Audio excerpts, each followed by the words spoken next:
One of the most difficult types is the intuitive introvert. The intuitive extrovert, you find among hunters, bankers, gamblers. But the introvert, he has intuitions as to the subjective factor, namely the inner world. Very difficult to understand, because what he sees are most uncommon things. He doesn't like to talk of them, if he's not a fool, because he would spoil his own game by telling what he sees, because people won't understand it. So when the introverted intuitive would speak what he really perceives, then practically nobody would understand it. He would be misunderstood. And so they learn to keep things to themselves, and you hardly ever hear them talking of these things. That is a great disadvantage, but it is an enormous advantage in another way in human relations. For instance, they come into the presence of somebody they don't know, and suddenly they have inner images, and these inner images give them a more or less complete information about the psychology of the partner.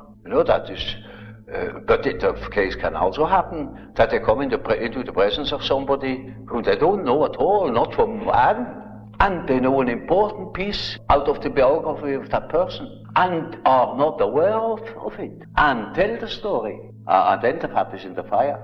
So the introverted intuitive has, in a way, a very difficult life, although one of the most interesting lives.